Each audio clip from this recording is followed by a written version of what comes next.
Mamata BJP পতন অনিবার্য, তৃতীয় ফ্রন্টের ডাক, পরিবর্তন বার্তা পক্ষ রাত্রি সংবাদ বুলেটিন। শিরোনাম: তৃণমূল বিজেপির পতনের পথ তৈরি। ওয়েলফেয়ার পার্টি অফ ইন্ডিয়া ঘোষণা করল তৃতীয় ফ্রন্ট, মমতার রাজনীতি শুধু ভোটের খেলা। সংবাদদাতা সম্মেলন। আজ welfare party of India Paschimbanga প্রথম 10 প্রার্থীর তালিকা প্রকাশ করে তৃণমূল সরকারের বিরুদ্ধে তীব্র আক্রমণ করেছে। রাজ্য সভাপতি মুহাম্মদ শাহজাহান আলী, মালদা, সহ সভাপতি আব্দুল নাইম, উত্তর 24 পরগনা, শাহজাদি পারভিন, হাওড়া ও মিডিয়া কোঅর্ডিনেটর মামুন আক্তার হোসেন। রাজ্য সভাপতি সাংবাদিক সম্মেলনে বলেন, মমতা ব্যানার্জি ওয়াকফ আইন নিয়ে দিল্লিতে আন্দোলন করতে বলেছিলেন, কিন্তু 60 লক্ষ নাম কাটার বিরুদ্ধে রাজ্যে ধরনায় বসে শুধু সংখ্যালঘু ভোট দেখাচ্ছেন। সরকারি যন্ত্র ব্যবহার করে শক্তি প্রদর্শন, তাই দিল্লিতে আন্দোলন, বিক্ষোভ, প্রতিবাদ মিছিল করুন। তাই আজ এসআইআর এর সমস্যা দিল্লি আছে, তাই মুখ্যমন্ত্রী মমতা ব্যানার্জিকে দিল্লি গিয়ে ধর্ণা অবস্থান প্রতিবাদ করতেন, এখানে না করে। একা নয়, সব দল সংগঠনকে নিয়ে বৈঠক করলে প্রকৃত প্রতিবাদ হতো। কিন্তু মমতা নিজের সরকার বাঁচাতে শুধু একদলীয় খেলা খেলছেন। পার্টির স্লোগান, বাঁধো জোট, আগে ভোটার, পরে ভোট। নির্বাচন কমিশন উপর হামলা, সংশোধন উপর প্রশ্ন চিহ্ন করেন। Welfare party of India Paschimbanga BJP Trinamool Congress বাদ দিয়ে তৃতীয় ফ্রন্ট গঠনের আহ্বান জানিয়েছে। শাসক দলের উপর ভরসা শেষ, নিজের অধিকার নিজের রক্ষা, জনতার অধিকার জনতা সঙ্গে, জনতা সাথে পরিবর্তন লক্ষ্য তৃতীয় ফ্রন্ট। 2026 নির্বাচনের আগে ভোটার অধিকার ফিরিয়ে দিয়ে নির্বাচন করার দাবি জানানো হয়েছে। বিশ্লেষণ করব, মমতা কি নতুন ষড়যন্ত্র করে সরকার বাঁচাবেন? অপেক্ষায় সবাই। তৃণমূল কংগ্রেসের বিজেপির পতন অনিবার্য, পরিবর্তন বার্তা পক্ষ। এই তো সত্যি খবর। লাইক, কমেন্টস, সাবস্ক্রাইবস করুন এবং আপনার মতামত জানাবেন। ধন্যবাদ। তো আমরা মনে করছি এই এসআইআর হচ্ছে একটা অসংগতিপূর্ণ এবং পক্ষপাতদুষ্ট একটা এসআইআর। কারণে এই এসআইআর এর মূল কাজ যে করছে সেটা হচ্ছে নির্বাচন কমিশন। নির্বাচন কমিশনকে অনেকেই নির্যাতন কমিশন হিসাবে আখ্যায়িত করছেন। এই নির্বাচন কমিশন আজকে জ্বালাতন কমিশনে রূপান্তরিত হয়েছে, যার কারণে আমরা ইতিপূর্বে জেনেছি যে পশ্চিমবঙ্গের প্রায় 60 লক্ষ ভোটার আজকে ইতিপূর্বে নাম ছিল, তাদের বংশধর এখানেই, তাদের জন্ম তাদের এখানেই, অনেকের মৃত্যু এবং এখানেই তারা বসবাস করছেন। বর্তমান যে শাসক দল সে বিজেপিকে সুবিধা পাইয়ে দেওয়ার জন্য বিভিন্ন রকমের তারা নিয়ম কানুন করেছেন এবং এসআইআর বারবার নিয়মের পরিবর্তন যুক্ত, তারা প্রত্যেকেই হয়রানির শিকার। তো আমরা এটাকে নিন্দা জানাচ্ছি এবং সেই সাথে ভারতবর্ষের নির্বাচনী ইতিহাসে সবচেয়ে বড় স্ক্যাম, সবচেয়ে বড় একটা দুর্নীতি।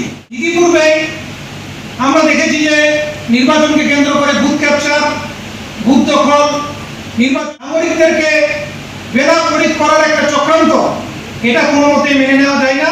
বাংলার মানুষ থেকে বারবার ইলেকশন কমিশনের দপ্তরে ডেপুটেশন দিয়েছে, ধর্ণা দিয়েছে, এককভাবে অথবা বিভিন্ন সংগঠনের যৌথ প্রচেষ্টায় ডেপুটেশন দিয়েছে ওয়েলফেয়ার পার্টি এবং বিভিন্ন জায়গায় আমরা ডিএমএলদের কাছে ডেপুটেশন দেওয়া বা ধর্ণা কর্মসূচি আমাদের আজকে যেমন মেদিনীপুরে ধর্ণা শুরু হচ্ছে, গতকাল মালদায় ডিএম এর কাছে ডেপুটেশন ছিল, বিভিন্ন জায়গায় বিক্ষোভ প্রদর্শন হচ্ছে। অন্যান্য যে আন্দোলনের সাথে আমরা মানে তাদেরকে আমরা তাদের পাশে পেশ করছি।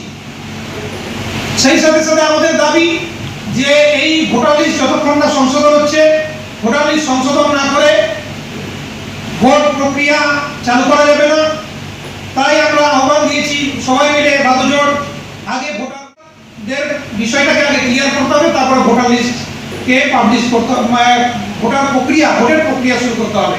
এটা আমাদের দাবি এবং একজনও যাতে বৈধ নাগরিক বেনাগরিক না হয় আমরা জানাচ্ছি।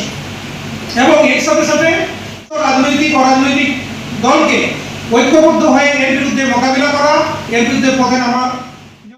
আজকে আমরা আগামী যে বিধানসভা নির্বাচন, এই বিধানসভা নির্বাচনে যে এই নির্বাচন আগামী দিনে বিবেকধর্মী বিজেপি এবং দুর্নীতি দায়ে অভিযুক্ত টিএমসির বিরুদ্ধে বাংলায় বিকল্প শক্তি হিসাবে যত বিরোধী দল আছে তাদেরকে ঐক্যবদ্ধ হয়ে লড়াই করতে হবে। বিভিন্ন সংগঠন, বিভিন্ন পার্টির সাথে সাক্ষাৎ করেছি, তাদেরকে চিঠি লিখেছি। আমি যে আগামী যে বিধানসভা নির্বাচন, সেই নির্বাচনে টিএমসি এবং বিজেপি বাদ দিয়ে বাকি সমস্ত রাজনৈতিক দলকে ঐক্যবদ্ধ হয়ে চালানোর পরেও বিভিন্ন রাজনৈতিক দলের পক্ষ থেকে কোনো সেভাবে আমরা পজিটিভ কোনো রেসপন্স পাইনি। কংগ্রেসের পক্ষ থেকে প্রথমেই বলে দেওয়া হয়েছিল যে তারা এককভাবে লড়বে, এবং অন্যান্য দল যদিও বলেছেন যে জোটের ব্যাপারে তারা আগ্রহী, কিন্তু চূড়ান্ত এখনো কিছু ঘোষণা হয়নি।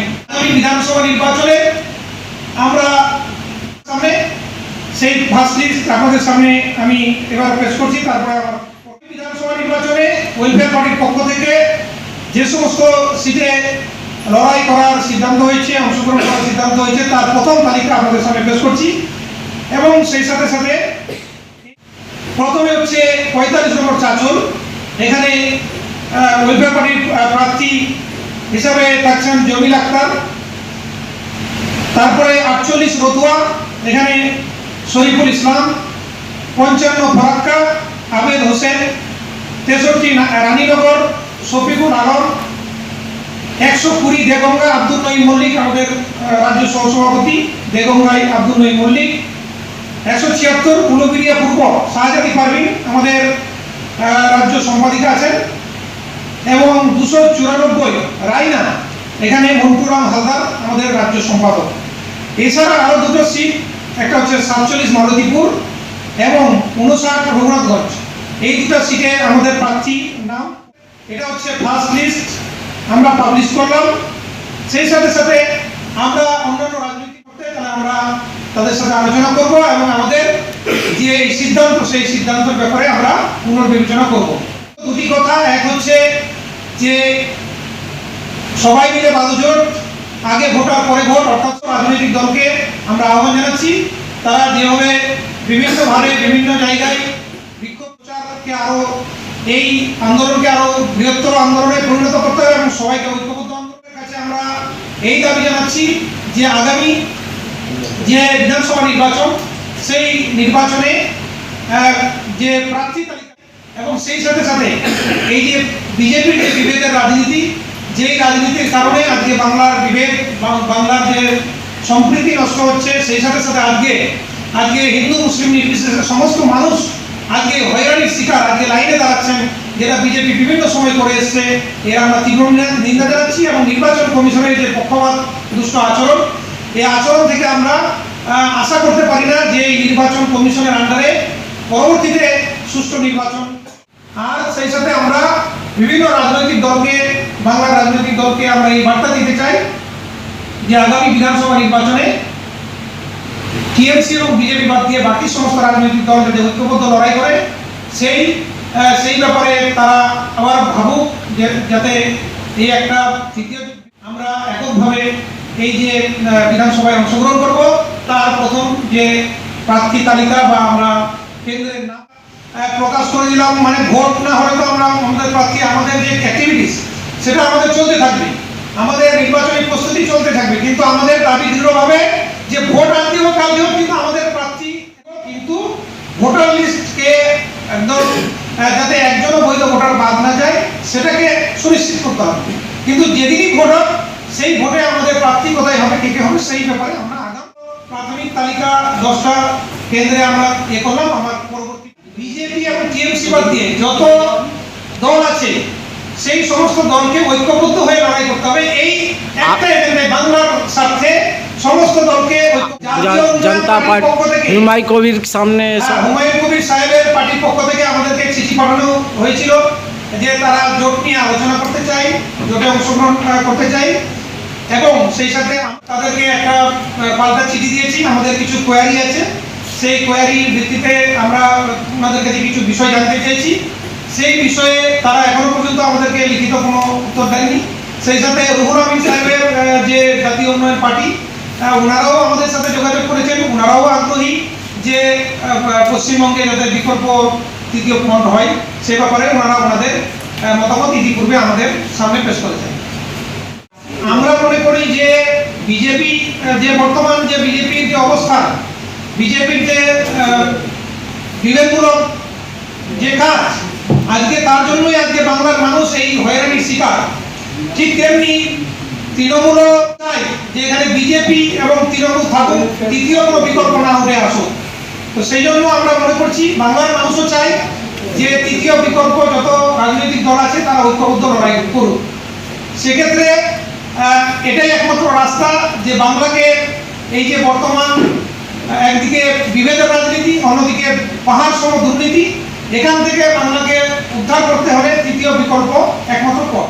হ্যাঁ, ওটা তো একটা আমরা মনে করছি যে তৃণমূল সরকার এর আগে বলেছিল ওয়াকফ নিয়ে যে যদি আপনাদের কিছু ওয়াকফ নিয়ে বলতে হয় আপনারা দিল্লি গিয়ে বলুন। আজকে নির্বাচন তার কথাই যদি ঠিক হয় তাহলে তো উনি দিল্লি গিয়ে ধর্ণা দিতে পারেন। সেখানে দিল্লিতে না গিয়ে কলকাতায় একটা হাই প্রোফাইল একটা ধর্ণা মঞ্চ করে তিনি বসে আছেন। আর সেই সাথে তিনি তো অন্যান্য রাজনৈতিক দলের সাথে সমস্ত বিরোধী দলকে নিয়ে তিনি যেহেতু এই রাজ্যের শাসক দল, সমস্ত বিরোধী দলের নেতাদেরকে নিয়ে তিনি মিটিং করতে পারতেন, একটা ঐক্যমতে পৌঁছাতে পারতেন। কিন্তু সেটা আমরা দেখিনি। আমরা শুধু মনে করছি যে এটা শুধুমাত্র লোক দেখানোর বিরোধিতা, কিন্তু তারাও চায় যে এখানে বিজেপি থাকুক এবং টিএমসি থাকুক, অল্টারনেটিভ এখানে কেউ উঠে না আসুক। সেটা আমাদের মনে হয়েছে ওনার অ্যাক্টিভিটিস দেখে। জয় হয়েছে বলতে এসআইআর যে মামলা সেটা শুধুমাত্র টিএমসি নয়, বিভিন্ন রাজনৈতিক অরাজনৈতিক দল এটা করেছে। এবার জয় পরাজয় কি হয়েছে সেটাও আমরা দেখতে পাচ্ছি। আজকে এখনো মানুষ অনিশ্চয়তার মধ্যে আছেন, এখনো তাদের নাম আবার বাদ যাবে কিনা অ্যাডজুডিকেশনের পরে সেই সিদ্ধান্ত, সেই লিস্ট দেখলে বোঝা যাবে যে প্রকৃত জয় হয়েছে না পরাজয় হয়েছে। কিন্তু আমরা মনে করি যে এগুলো শুধুমাত্র লোক দেখানো বা গিমিক তৈরি করে কোনো কিছু হবে না। প্রকৃত মানুষের যদি ভোটাধিকার সুরক্ষিত হয়, একজনও ভোটার যদি বাদ না যায়, তবেই মনে করবো আমরা যে বাংলার মানুষের নির্বাচনে অংশগ্রহণ করছিলাম তার পরিসংখ্যান নির্বাচন কমিশনের ওয়েবসাইটে আছে। ঠিক আছে, আপনি বলুন না। তো আমরা বিভিন্ন জায়গায় প্রার্থী দিয়েছি, তাতে আমরা উল্লেখযোগ্য ভোট পেয়েছি। কত? এবং আমরা আশা করি যে আগামী যে বিধানসভা নির্বাচনে, এই নির্বাচনে ওয়েলফেয়ার পার্টি একটা উল্লেখযোগ্য ভোট পাবে। যদি উল্লেখযোগ্য কোনো এই যে অ্যাডজুডিকেশনের ব্যাপারে যদি কোনো উল্লেখযোগ্য আমরা না পাই, রেজাল্ট না পাই, তাহলে আমরা পরবর্তী ক্ষেত্রে আইনি পথে যাওয়ার ব্যাপারেও আমরা পরিকল্পনা করেছি।